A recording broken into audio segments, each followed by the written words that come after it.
नवीन ने अपनी ही गर्लफ्रेंड प्रिया को खजाने के बदले भेड़िया मानव के हवाले कर दिया।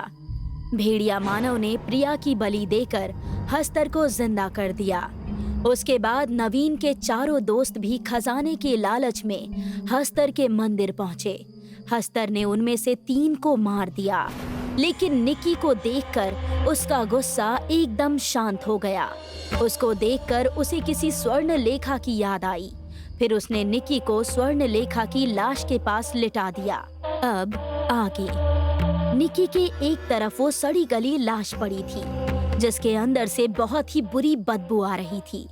दूसरी तरफ हस्तर खड़ा उसको निहार रहा था।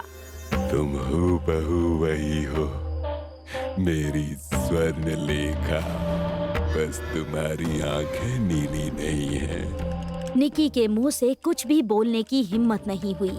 वो डरी सहमी सी उसको देख रही थी।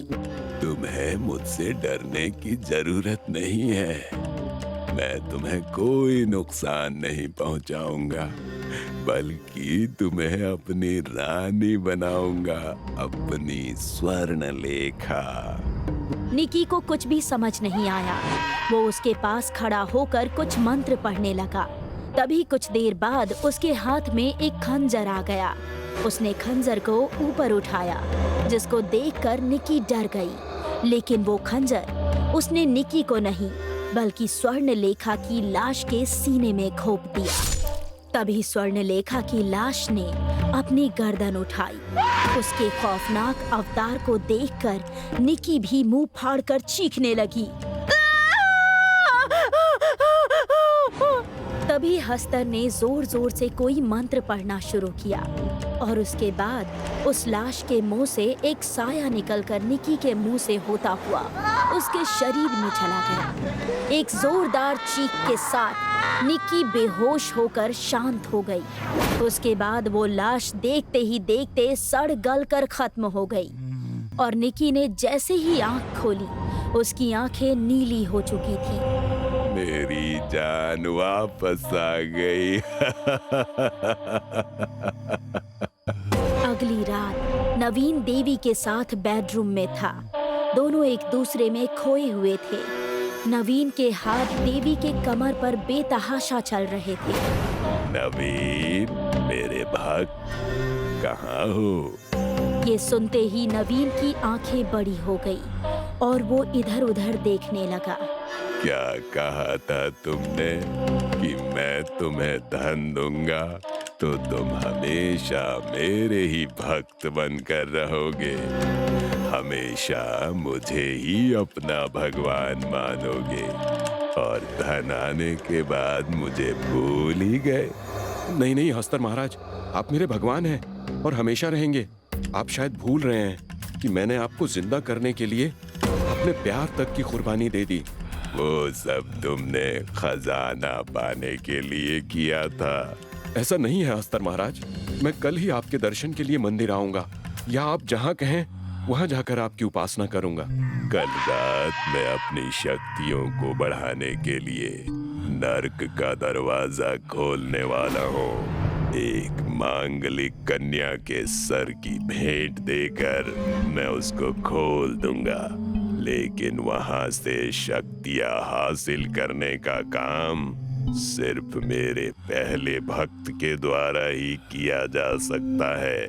तुम कल ही मेरे पास आओ और इस क्रिया को पूरा करो। जैसा आप कहें मेरे भगवान। कल रात ठीक 11 बजे। अगली रात 11 बजे के पहले वो वहाँ पहुँच गया।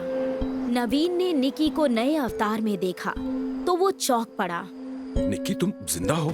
अगर मैं स्वर्ण लेखा जैसी नहीं दिखती तो वो मुझे भी मार देता, लेकिन अब मैं सिर्फ निकी नहीं, स्वर्ण लेखा हूँ, हस्तर की खास प्रेमिका।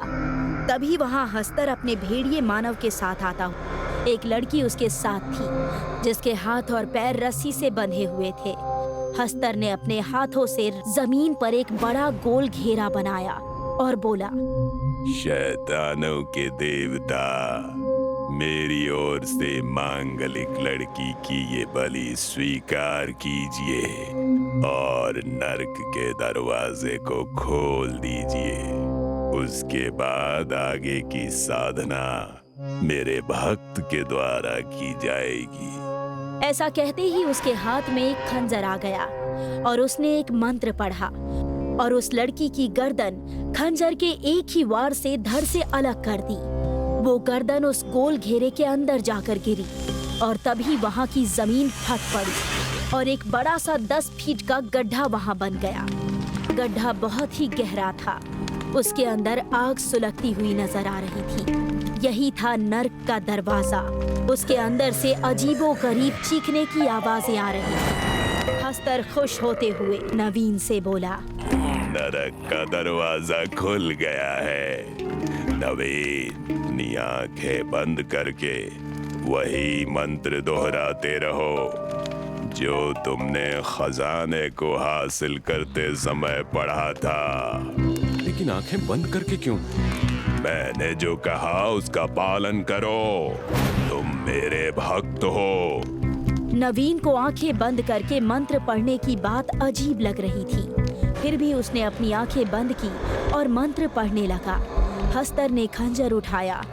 हे शैतानों के देव, मैं मेरे पहले भक्त की बलि आपको चढ़ा रहा हूँ। इस नर्क के दरवाजे से शैतानी शक्तियों का रास्ता मेरे लिए खोल दो। वो नवीन पर हमला करने ही वाला था कि नवीन ने आंखें खोल ली और हस्तर के वार से वो बच गया। हस्तर उस पर झपटा और दोनों में हाथापाई शुरू हो गई। निकी ये सब बड़ी गौर से देख रही थी। उसकी नीली आंखों में गुस्सा नजर आ रहा था। उसने तभी मौका देखकर हस्तर और नवीन दोनों को धक्का दे दिया। दोनों ही गड्ढे के किनारे पर लटक गए। नीचे देखने पर आग ही आग नजर आ रही थी और अजीब तरह की चीख पुकार सुनाई दे रही थी। स्वर्णलेखा, तुम क्या देख रही हो? मुझे बचाओ। देवी, मुझे बचाओ, नहीं तो मैं नर्क के अंदर चला जाऊंगा। देवी नवीन को बचाने के लिए उस तरफ बढ़ ही रही थी कि भेड़िया मानव ने उस पर हमला करके उसको भी गड्ढे के अंदर फेंक दिया। तुम दोनों की असली जगह नर्क ही है। जाओ और इसकी आग में समा जाओ। ऐसा कहकर उसने अपना मुंह खोला और बहुत जोर से चिल्लाई। नवीन और हस्तर अपने हाथ हटाते तो गिर जाते, इसलिए वो सिर्फ चिल्लाते रहे। जब दोनों के कानों और आंखों से खून आने लगा और उनको आवाज बर्दाश्त नहीं हुई, तो उन्होंने अपने हाथ हटाकर अपने कानों पर रखे। तभी वो दोनों नरक की उस आग में गिरने लगे। दोनों की एक आखिरी चीख उस गड्ढे से बाहर आई और फिर सब कुछ शांत हो गया। नरक का दरवाजा बंद हो गया। अब हस्तर के मंदिर के अंदर वो मानव भेड़िया और सिर्फ निकी खड़े हुए थे। आज से हस्तर की जगह मैं यहाँ की देवी हूँ। तुम उसी तरह खजाने की रक्षा करना जैसे आज तक करते आए हो। ये सुनकर भेड़िए मानव ने हाँ में सिर हिला दिया और निकी मुस्कुराने लगी।